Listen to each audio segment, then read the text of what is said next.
स्वागत है आप सभी का विज्ञान वृक्ष के ऑनलाइन प्लेटफॉर्म पर। और आज के इस वीडियो में हम एक जॉब वैकेंसी के बारे में डिस्कशन करने वाले हैं।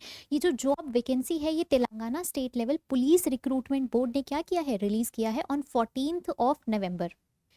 आप इस ऑफिशियल वेबसाइट पे क्या कर सकते हैं, इस जॉब के लिए अप्लाई कर सकते हैं। और इसके फॉर्म्स के जो स्टार्टिंग डेट है वो क्या रहने वाला है, वो 27th ऑफ नवंबर रहने वाला है। From 8 AM onwards, 27th of November 8 AM onwards आप क्या कर सकते हैं, आप ऑनलाइन मोड के अंदर इस एग्जाम के लिए, इस जॉब वैकेंसी के लिए क्या कर सकते हैं, फॉर्म फिलअप करना शुरू कर सकते हैं।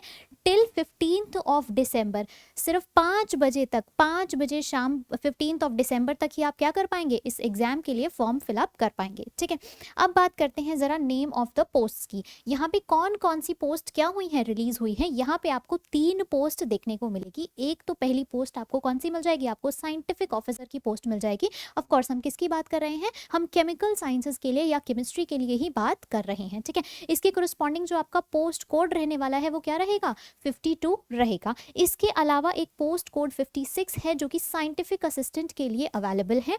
और लास्टली एक और जॉब पोस्ट आपको देखने को मिलेगा, पोस्ट नंबर 60, जो कि लेबोरेटरी टेक्नीशियन के लिए अवेलेबल है। और ये तीनों ही पोस्ट किसके लिए हैं, ये केमिस्ट्री के लिए रहने वाली हैं। ठीक है, अब बात करते हैं इनके ग्रेड पे की। इन सब के कोरिस्पॉन्डिंग इनके बेसिक ग्रेड पे मेंशन्ड हैं। ठीक है, इन सब के कोरिस्पॉन्डिंग इनके नंबर ऑफ वैकेंसीज क्या है, मेंशन्ड है। अगर मैं साइंटिफिक ऑफिसर के लिए बात करूं तो मेरे पास में 3 वैकेंसीज देखने को मिल रही हैं। साइंटिफिक असिस्टेंट के लिए मेरे पास में 10 वैकेंसीज अवेलेबल हैं। और तो और लेबोरेटरी टेक्नीशियन के लिए भी मेरे पास 6 वैकेंसीज अवेलेबल है। और इन तीनों का मेरे पास में क्या गिवन है, कोरिस्पॉन्डिंग ग्रेड पे मेंशन्ड है। ठीक है, इसके बाद बात करते हैं हम फर्दर बाइफर्केशन की। इसके बाद हम फर्दर बाइफर्केशन की भी क्या कर सकते हैं, बात कर सकते हैं। यहाँ पे अगर आप देखेंगे तो other caste, backward classes, SC group, ST group और EWS के रिस्पॉन्डिंग। और यहाँ पर ये जो OH है ये ऑर्थोपेडिकली हैंडीकैप्ड पर्संस या PWD के बारे में बात कर रहा है। इन सब के कोरिस्पॉन्डिंग कुछ ऐसा बाइफर्केशन आपको देखने को मिलेगा। आपको यहाँ पे साइंटिफिक ऑफिसर, साइंटिफिक असिस्टेंट और scientific assistant for chemical sciences के लिए क्या करनी है, बात करनी है। As well as lab technician के लिए भी हम क्या कर सकते हैं, हम नेक्स्ट हम बात कर लेते हैं फी स्ट्रक्चर की।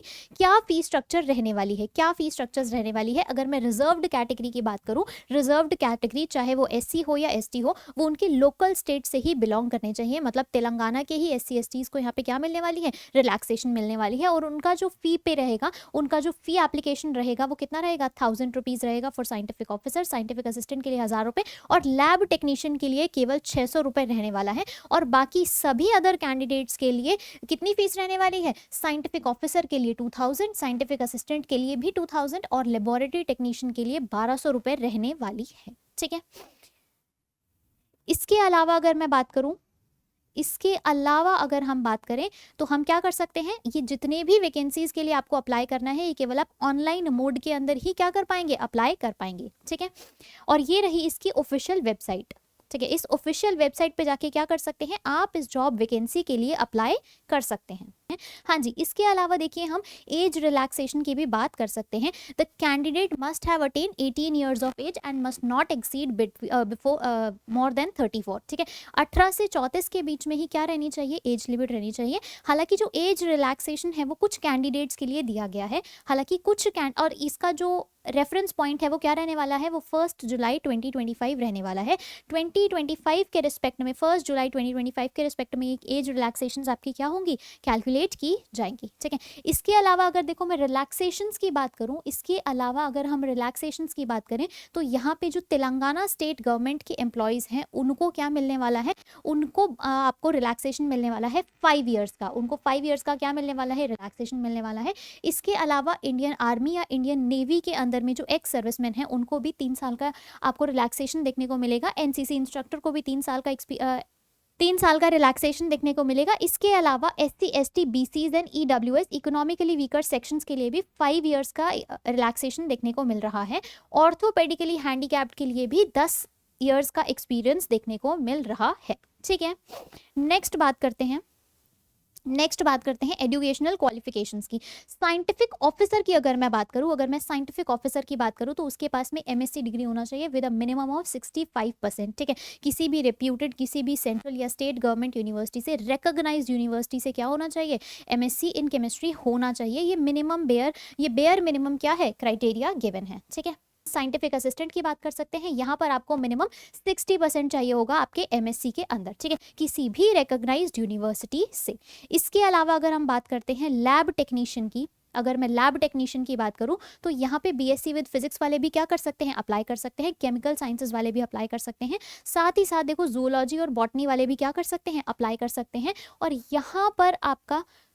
यहाँ पर केवल पासिंग मार्क्स भी रिक्वायर्ड है। यहाँ पर क्या है, केवल पासिंग मार्क्स ही रिक्वायर्ड है। एज सच कोई मिनिमम क्राइटेरिया प्रेजेंट नहीं है। ठीक है, इसके अलावा कुछ मेडिकल कंडीशंस यहाँ पर मेंशन्ड है। जो विजन है, कुछ मेडिकल क्राइटेरियाज को आपको क्या करना होगा, फुलफिल करना होगा। जो विजन है वो आपके दोनों आइज का क्या होना चाहिए, 6/6 होना चाहिए। आप इसको क्या कर सकते हो, रेफर कर सकते हो। कुछ मेडिकल टर्म्स के अंदर में ये आपको क्राइटेरिया गिवन है। ठीक है, इसके बाद बात करते हैं एकेडमिक क्वालिफिकेशन की। देखिए, इस एग्जाम के अंदर में आपका सिलेक्शन कैसे होने वाला है, ये 2 क्राइटेरियाज में रहने वाला है। सबसे पहले तो ये क्या करेंगे, ये एक मेरिट लिस्ट जनरेट करेंगे और बाद में उस मेरिट लिस्ट के अकॉर्डिंग 1:5 रेशियो के अंदर में ही बच्चे जो हैं, या जो भी एस्पिरेंट्स हैं या जो भी कैंडिडेट्स हैं, वो क्या कर सकते हैं, वो रिटन एग्जाम के लिए अपीयर कर सकते हैं। ठीक है, अब वो मेरिट लिस्ट कैसे प्रिपेयर होगी, उसके लिए ये सारा डेटा गिवन है। ठीक है, उस मेरिट लिस्ट को प्रिपेयर करने के लिए ये सारा डेटा गिवन है। ठीक है, एक बार इसको देख लेते हैं। मैं केवल एक के लिए क्या कर दूंगी, ब्रीफ कर दूंगी, बाकी सबके लिए आप देख लेना। ठीक है, बाकी सबके लिए आप क्या कर सकते हो, बाकी सब के लिए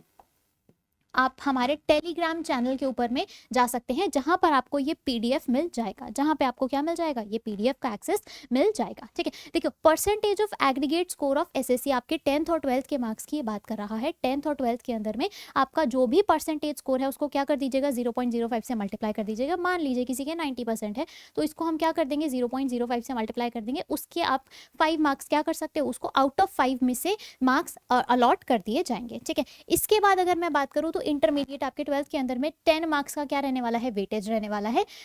उसके बाद अगर मैं ग्रेजुएशन की बात करूं तो ग्रेजुएशन के अंदर में देखो 15 मार्क्स का वेटेज रहने वाला है। फिर आपका एमएससी पोस्ट ग्रेजुएशन का 25 मार्क्स का वेटेज रहने वाला है। और अगर किसी कैंडिडेट ने एमफिल क्या किया है, एमफिल या पीएचडी अटेन किया है तो उसको क्या मिल जाएंगे, एक्स्ट्रा 10 मार्क्स मिल जाएंगे। तो आप देख रहे हैं जितने भी आपके हायर क्वालिफिकेशंस हैं उसके एकेडमिक रिकॉर्ड के बेसिस पे आपको क्या हो जाएगा, आपका मेरिट लिस्ट के अंदर में शॉर्ट लिस्टिंग हो जाएगी। ठीक है, अपार्ट फ्रॉम दैट अगर मैं उसके अलावा बात करूं तो अगर आपके पास में कोई वर्क एक्सपीरियंस है, अगर आपके पास में क्या है, कोई वर्क एक्सपीरियंस भी प्रेजेंट है, तो वो जो वर्क एक्सपीरियंस है वो भी क्या हो रहा है, देखो यहाँ पे काउंट हो रहा है। As per your work experience आपको क्या मिल रहे हैं, कोरस्पॉन्डिंग मार्क्स अलॉट किए जा रहे हैं और इसी हिसाब से क्या होगा, आपका मेरिट लिस्ट जनरेट हो जाएगा। ठीक है, उसमें से जो भी कैंडिडेट्स क्या करेंगे, क्वालिफाई करेंगे, उसमें से 1:5 रेशियो के अंदर में ही रिटन एग्जाम के लिए बच्चों को कॉल किया जाएगा, रिटन एग्जाम के लिए उन्हें अपीयर करने दिया जाएगा। ठीक है, रिटन एग्जाम की अगर देखो मैं बात करूं तो ये क्या रहने वाला है, रिटन एग्जाम जो है वो आपका 30 मार्क्स का रहने वाला है। रिटन एग्जाम आपका कितने मार्क्स का रहने वाला है, 30 मार्क्स का एग्जाम रहने वाला है। 1 घंटे का एग्जाम होगा, डिस्क्रिप्टिव पेपर होगा, ब्लैक और ब्लू बॉल पॉइंट पेन से ही आप क्या कर पाएंगे, अप्लाई कर पाएंगे। अपार्ट फ्रॉम दैट यहाँ पर भी देखो आपको इन एग्जाम को क्वालिफाई करने के लिए, इस एग्जाम के क्वालिफाई करने के लिए जो बेयर मिनिमम कंडीशंस हैं वो मेंशन किए गए हैं। जो रिटन एग्जाम्स क्वालिफाई होंगे उसके लिए आपको कितने मार्क्स चाहिए होंगे, आपको मिनिमम 40 मार्क्स एक्वायर करने होंगे। ठीक है, post including EWS 35% for BC backward classes, 30% for SC schedule caste and ST. और उसके अलावा ऑर्थोपेडिकली डिसेबल्ड पोस्ट के लिए भी आपको कितने मार्क्स का रिलैक्सेशन, आपको कितने बेयर मिनिमम मार्क्स चाहिए होंगे, 30% मार्क्स चाहिए होंगे। ठीक है, इसके अलावा मैं बात करूं तो पेपर डिस्क्रिप्टिव रहने वाला है। जो वेटेज रहने वाला है मार्क्स का वो कितना रहने वाला है, रिटन एग्जाम का 30 और वेटेज मार्क्स बाकी जो आपकी शॉर्ट लिस्टिंग हुई थी उसका 70% रहने वाला है। टोटल आपका 100 मार्क्स में से आपका मेरिट लिस्ट क्या हो जाएगा, जनरेट हो जाएगा। ये आपके बाकी दोनों पोस्ट के लिए क्या गिवन है, आपके मेरिट लिस्ट जनरेशन की कंडीशंस गिवन है। तो ये आप क्या कर सकते हैं, ये भी आप रेफर कर सकते हैं, ये भी आप क्या कर सकते हैं, रेफर कर सकते हैं। और अगर मैं बात करूं सिलेबस की, अगर मैं सिलेबस की बात करूं तो जो सिलेबस है वो आपका नेट और गेट का ही रहने वाला है। ठीक है, तो जो भी स्टूडेंट्स नेट और गेट के लिए प्रेपरेशन कर रहे हैं वो सब इस एग्जाम के लिए क्या कर सकते हैं, अप्लाई कर सकते हैं। ठीक है, तो मैं आशा करती हूँ कि आप लोग क्या करेंगे, आप इस एग्जाम के लिए अप्लाई करेंगे और ना सिर्फ अप्लाई करेंगे बल्कि इसको फ्लाइंग कलर्स के साथ क्या कर जाएंगे, पास आउट भी कर जाएंगे। ठीक है, all the best for your exam and preparation. मिलते हैं आपसे एक और नए जॉब अपडेट के साथ। Thank you so much.